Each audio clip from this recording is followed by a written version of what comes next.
भगत सिंह भारत के एक महान स्वतंत्रता सेनानी क्रांतिकारी थे। चंद्रशेखर आज़ाद व पार्टी के अन्य सदस्यों के साथ मिलकर उन्होंने देश की आज़ादी के लिए अभूतपूर्व साहस के साथ शक्तिशाली ब्रिटिश सरकार का मुकाबला किया।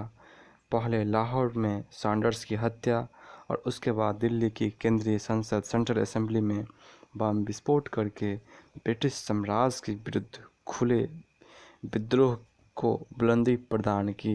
उन्होंने असेंबली में बम फेंककर भी भागने से मना कर दिया, जिसके फलस्वरूप उन्हें 23 मार्च 1931 को उनके अन्य दो साथी राजगुरु और सुखदेव के साथ फांसी पर लटका दिया गया।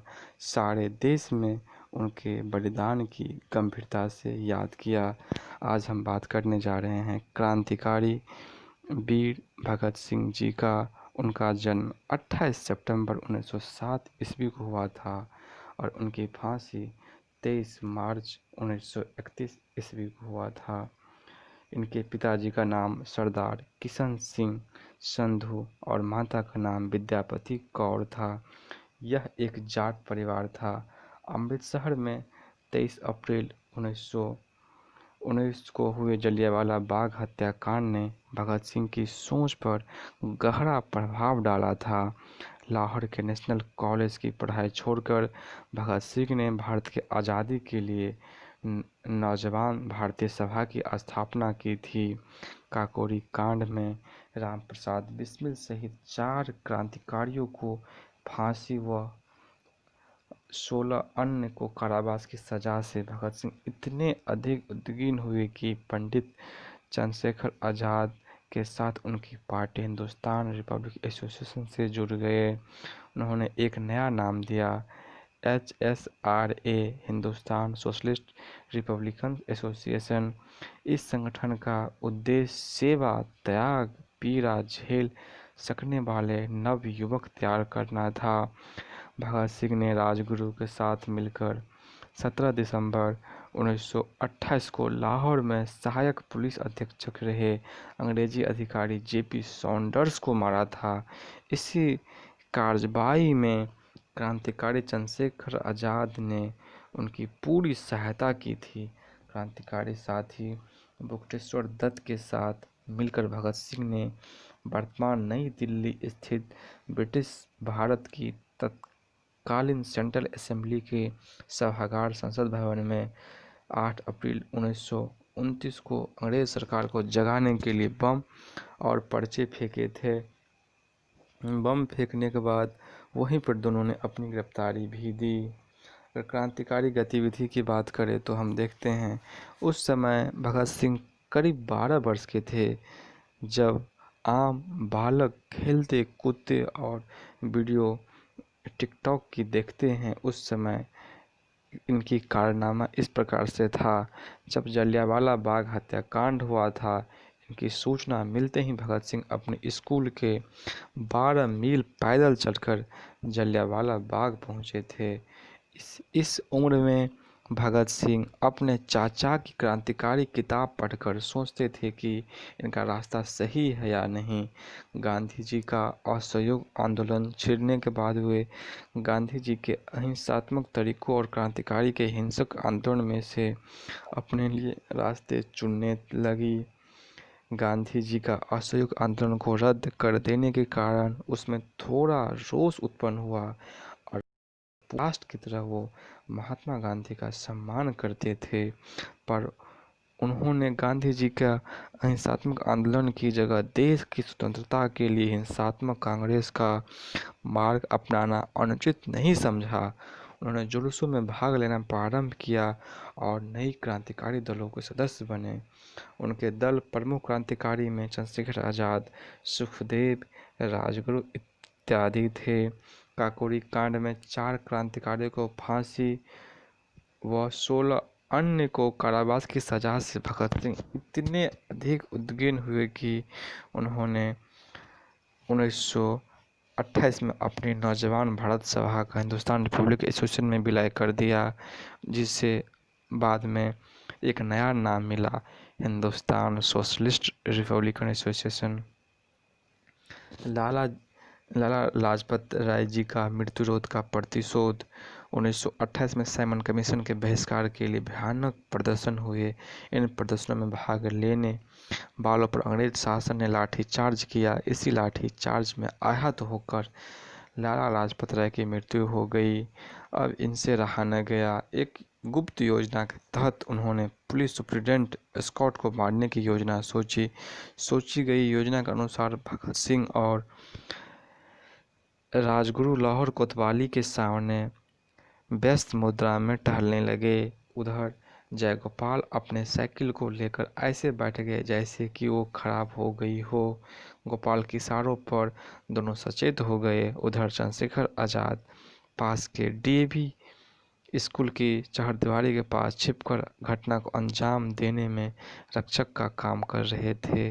अंत 17 दिसंबर 1928 को करीब 4:15 बजे एएसपी सॉन्डर्स के आते ही राजगुरु ने एक गोली सीधी उसके सर में मारी, जिसके तुरंत बाद वो होश खो बैठे।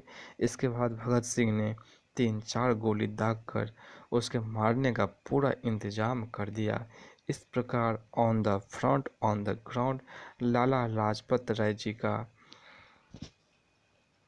बलिदान का सजा अंजाम यही मिला।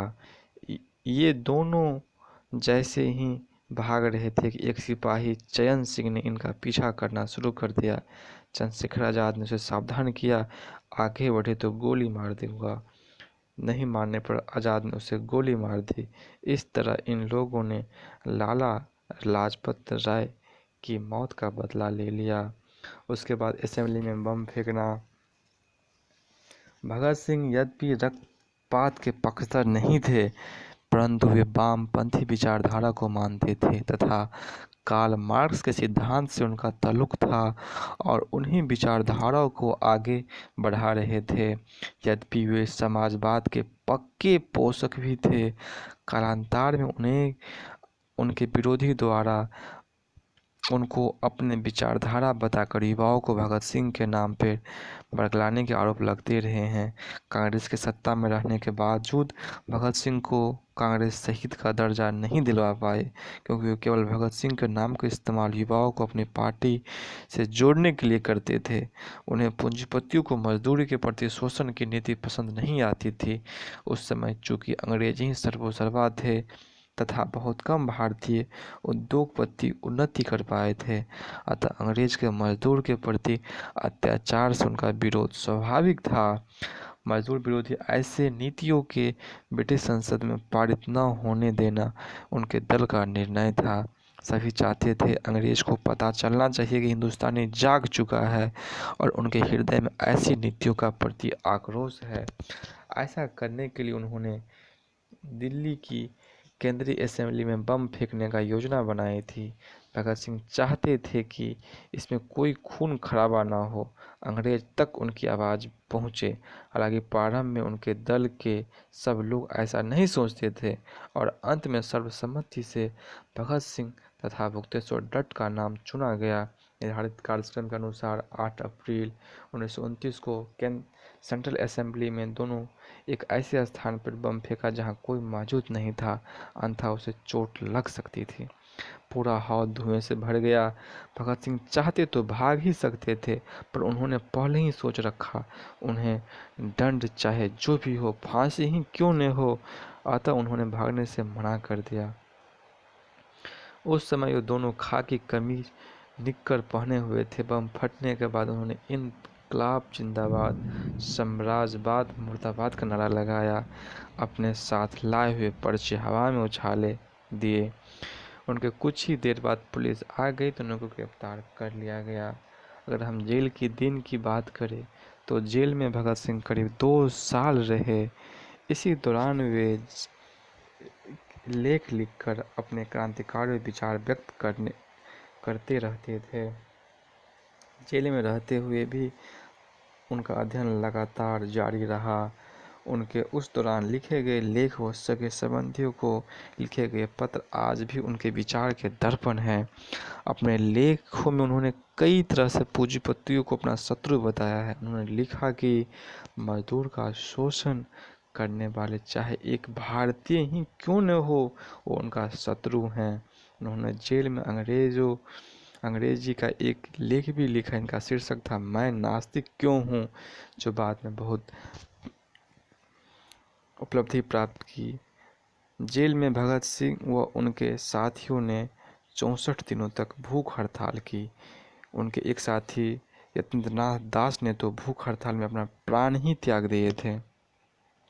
अंत फांसी की अगर बात किया जाए, 26 अगस्त 1930 को अदालत ने भगत सिंह को भारतीय दंड संहिता की धारा 129, 302 तथा विस्फोटक पदार्थ अधिनियम की धारा 4 एवं 6F तथा आईपीसी की धारा 120 के अंतर्गत अपराधी सिद्ध किया। 7 अक्टूबर 1930 की अदालत द्वारा 68 पृष्ठों का निर्णय दिया, जिसमें भगत सिंह, सुखदेव तथा राजगुरु को फांसी की सजा सुनाई।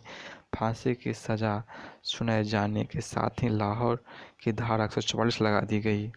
इसके बाद भगत सिंह की फांसी की माफ़ी के लिए पृथ्वी परिषद ने अपील दायर की, परंतु यह अपील 10 अप्रैल 1931 को रद्द कर दी गई। इसके बाद तत्कालीन राष्ट्रीय अध्यक्ष पंडित मदन मोहन मालवीय जी ने वायसराय के सामने सजा माफ़ी के लिए वैलेंटाइन डे 14 फरवरी 1931 को अपील दायर की थी। वो अपने विशेषाधिकार का प्रयोग करते हुए मानवता के आधार पर फांसी की सज़ा माफ़ कर दे। भगत सिंह फांसी की सज़ा माफ़ करवाने हेतु महात्मा गांधी ने 27 फरवरी 1931 को वायसराय से बात की। फिर 28 फरवरी 1931 को आम जनता की ओर से वायसराय के सामने विभिन्न तर्कों के साथ सजा माफ़ी के लिए अपील दायर की। यह सब कुछ भगत सिंह की इच्छा के खिलाफ हो रहा था, क्योंकि भगत सिंह नहीं चाहते थे उनकी सजा माफ़ी की जाए। अंत 23 मार्च 1931 को शाम के करीब 7:33 पर भगत सिंह तथा उनके दो साथियों सुखदेव और राजगुरु को फांसी दे दी गई। फांसी पर जाने से पहले वे लेनिन की जीवनी पढ़ रहे थे। जब उनसे आखिर इच्छा पूछी गई तो उन्होंने कहा कि लेनिन की जीवनी पढ़ रहे थे और उन्हें पूरी करने का समय दिया जाए। कहा जाता है जेल के अधिकारियों ने जब उन्हें सूचना दी उनके फांसी का वक्त आ गया तो उन्होंने कहा ठहरिए, पहले एक क्रांतिकारी दूसरे से मिल तो ले। फिर 1 मिनट बाद किताब छत की ओर उछल कर बोले ठीक है अब चलो। फांसी पर जाते समय तीनों मस्ती में गा रहे थे, मेरा रंग दे बसंती चोला, मेरा रंग दे बसंती चोला, माए रंग दे बसंती चोला। फांसी के बाद कहीं कोई आंदोलन न भड़क जाए, इनके डर से अंग्रेज ने पहले इनके मृत शरीर को टुकड़े किए, फिर इन्हें बोरिया में भरकर फिरोजपुर ले गए, जहां घी के बदले मिट्टी का तेल डालकर ही इन्हें जलाया जाने लगा। गांव के लोगों ने इसे जलती देख तो करीब आए।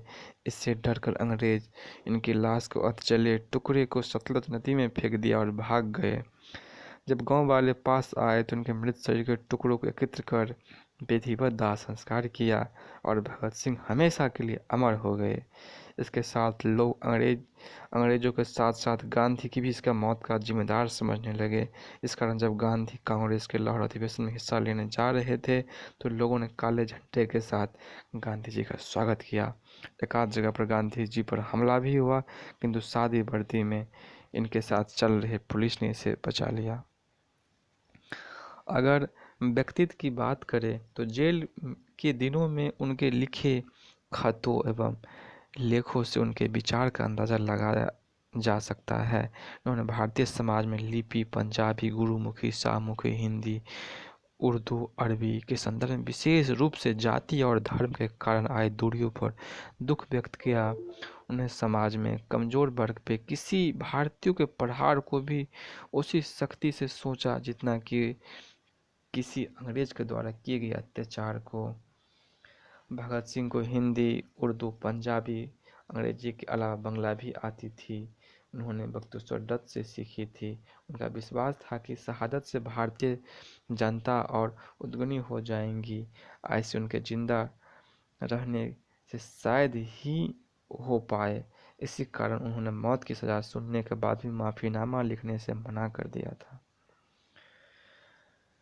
फांसी के पहले 3 मार्च को अपने भाई कुलतार में भेजे गए एक पत्र में भगत सिंह ने लिखा था, उन्हें यह फिक्र है हरदम, नई तर्ज ए जफा क्या है, हमें यह शौक है देखे सितम का इंतहा क्या है, ठहर से क्यों खफा रहे चरखा की क्या गिला करे, सारा जहां अदो सही आओ मुकाबला करे। इन जोशीला पंक्तियों से उनके शायरी का अनुमान लगाया जा सकता है। चंद्रशेखर आज़ाद से पहले मुलाकात के समय जलती हुई मोमबत्ती पर हाथ रखकर उन्होंने कसम खाई थी, उनकी ज़िंदगी देश पर कुर्बान होगा, और उन्होंने अपनी ये कसम पूरा कर दिखाया।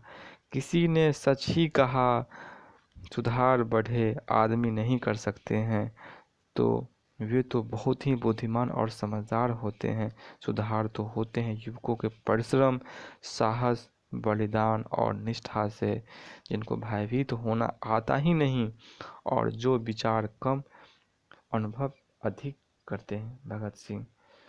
इस प्रकार से हम भगत सिंह की जीवनी की कुछ प्रकाश डाले। और उनके सबसे बड़ी लेख है मैं नास्तिक क्यों हूँ। इस पे उन्होंने बहुत सारे तर्क दिया। अगर इनके बात चलती, इन पे कई सारे फिल्म का भी चरित्रों का प्रेरित किया है। उनका फिल्म जिसमें अजय देवगन ने उनकी कलाकारी का मेन रोल किया गया है, जो एक देखने लायक मूवी है। इस प्रकार से आज की जीवनी भगत सिंह पर हम देखे और समझने की प्रयास किए।